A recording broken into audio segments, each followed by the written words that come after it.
Olá a todos, sejam todos bem-vindos a mais um vídeo do nosso projeto A Bíblia ao longo do ano, aqui no canal da Igreja Luterana de Interlagos. Quero conduzi-los hoje, dia 15 de novembro, ao estudo da segunda epístola de Pedro. E este é o 22º livro do Novo Testamento que nós iremos estudar. Estamos a 6 livros da conclusão do estudo da Bíblia. Vamos juntos? Iniciando pela introdução, sempre fica um incentivo de vocês assistirem o vídeo do The Bible Project, que traz a estrutura.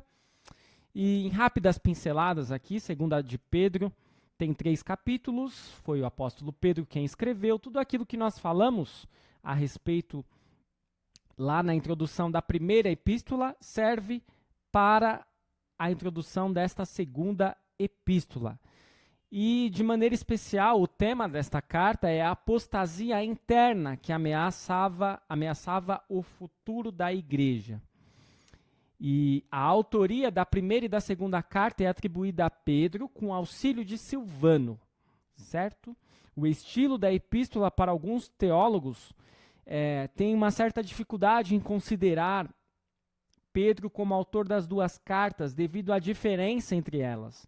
Por outro lado, o consenso é de que foi ele, pelo fato de que há marcas que parecem dizer respeito ao apóstolo Pedro. Talvez pelo fato de Silvano ter escrito também, ter ajudado ele, tem algumas diferenças de uma para a outra. Quem sabe Silvano tem escrito mais uma das cartas e Pedro escrito mais outra. Ou quem sabe Pedro ditou, né, e Silvano escreveu. O que nós percebemos é que a segunda carta também foi uma forma de Pedro se despedir. E Pedro ensina os cristãos a combaterem a falsa doutrina. Vamos juntos com a leitura do capítulo 1, onde nós temos o prefácio e a saudação, a prática das virtudes cristãs e a superioridade da palavra de Deus. Vamos à leitura dos 21 versículos. Simão Pedro, servo e apóstolo de Jesus Cristo, aos que conosco obtiveram fé igualmente preciosa na justiça do nosso Deus e Salvador Jesus Cristo. Que a graça e a paz lhes sejam multiplicadas no pleno conhecimento de Deus e de Jesus, nosso Senhor.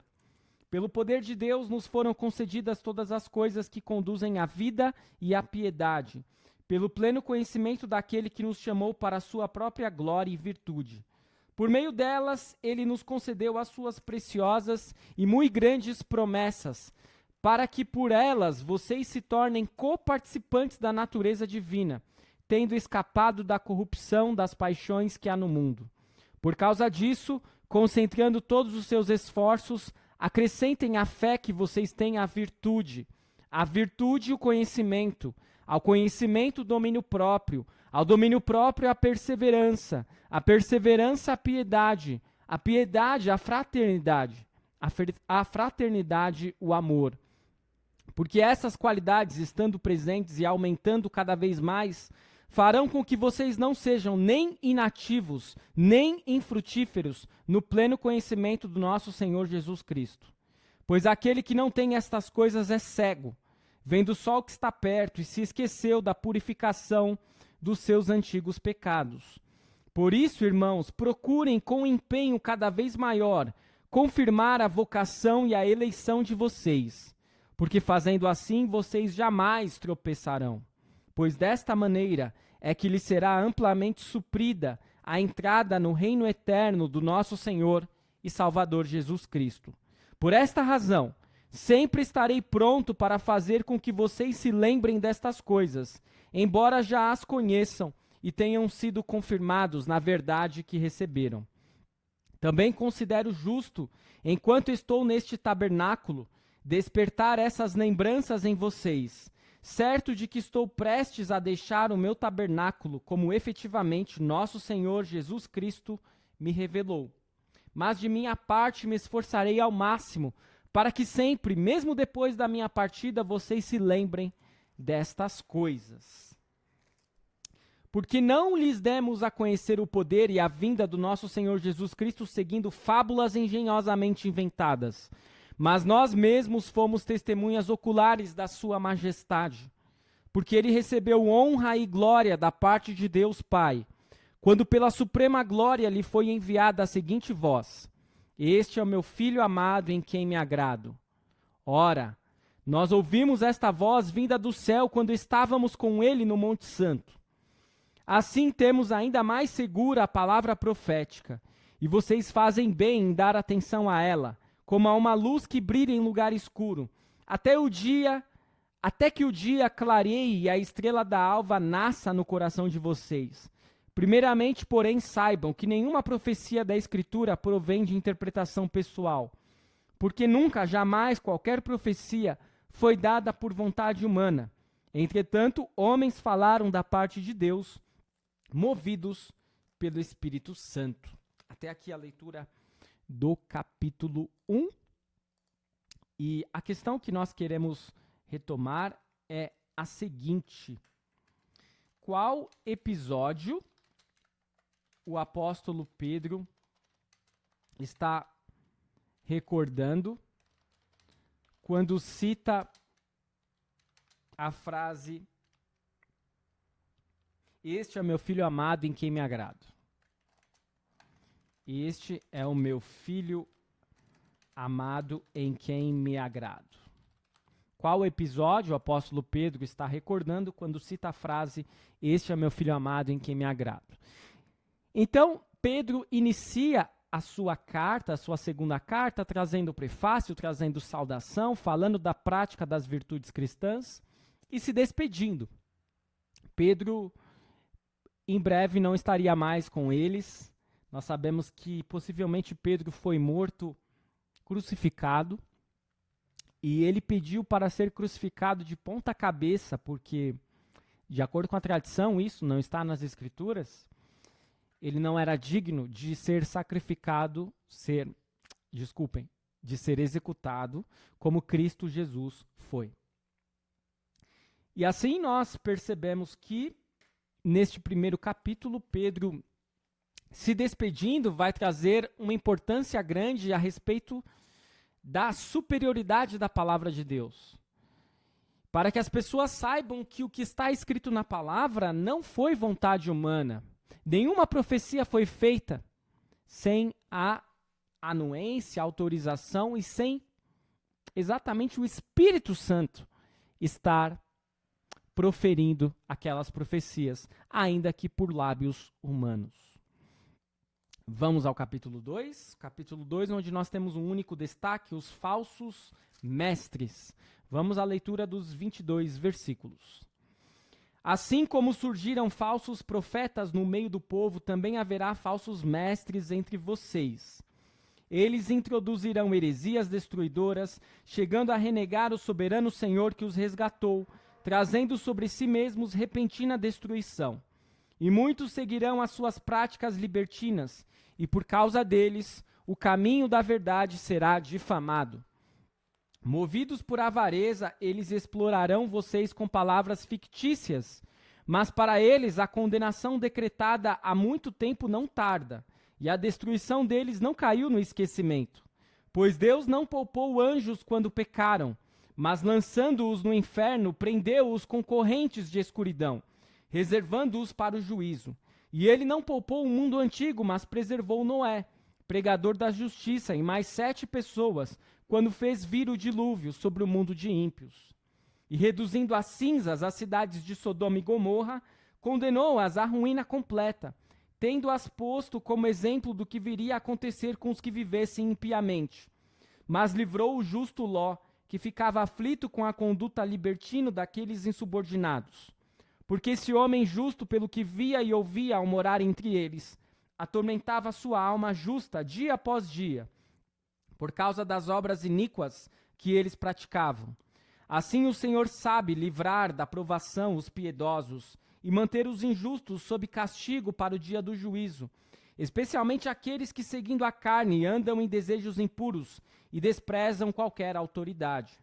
Atrevidos, arrogantes, não temem difamar os gloriosos seres celestiais, ao passo que anjos, embora maiores em força e poder, não proferem contra essas autoridades sentença difamatória na presença do Senhor.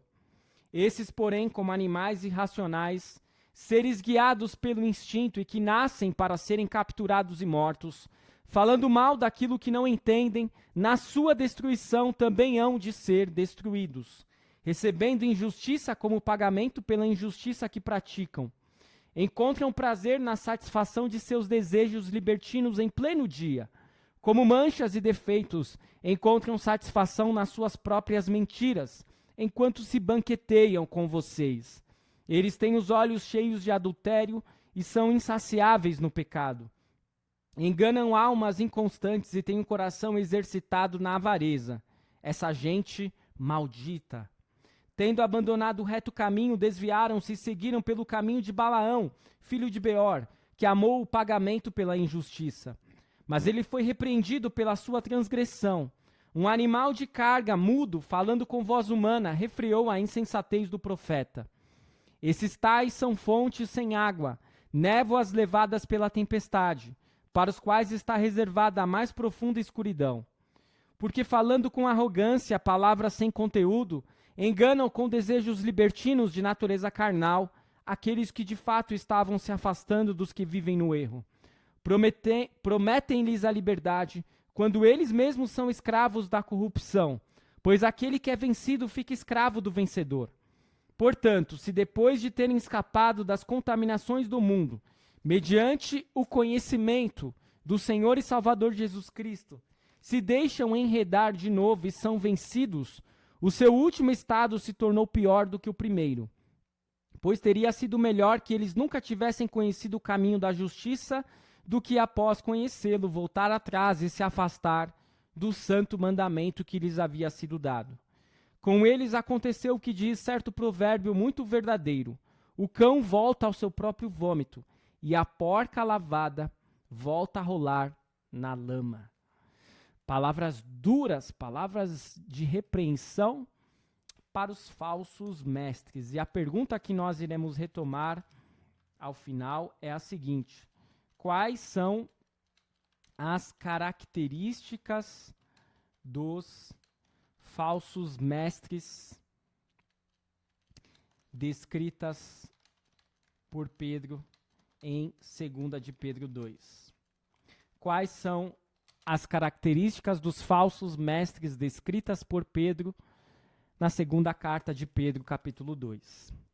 Vamos ao capítulo 3, onde nós temos como destaques a vinda do Senhor e como esperar o Senhor. Amados, esta é agora a segunda carta que escrevo a vocês. Em ambas, procuro com lembranças despertar a mente esclarecida de vocês, para que se lembrem das palavras que anteriormente foram ditas pelos santos profetas, e também se lembrem do mandamento do Senhor e Salvador que os apóstolos de vocês lhes ensinaram.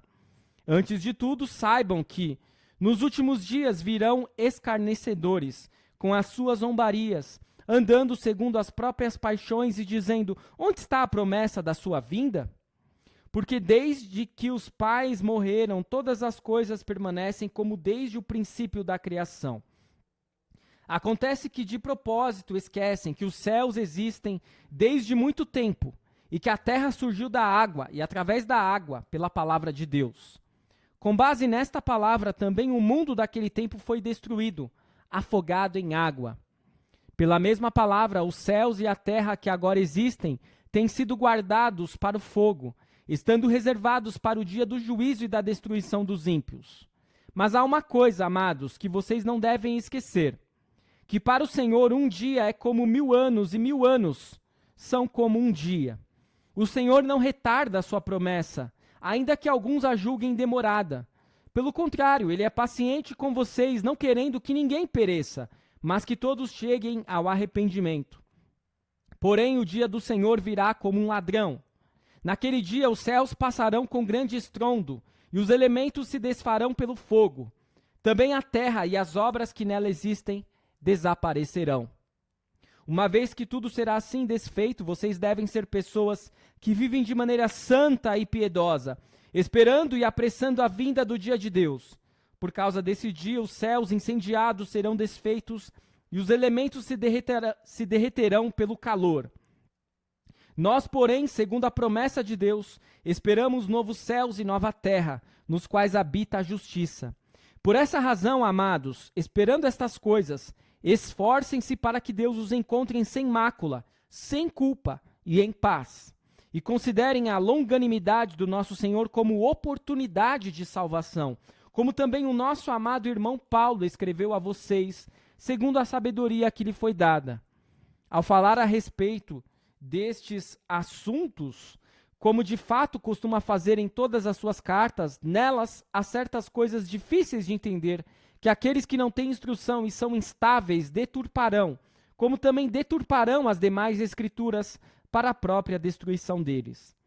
Portanto, vocês, meus amados, visto que já sabem disso, tenham cuidado para que não sejam arrastados pelo erro desses insubordinados e caiam da posição segura em que se encontram.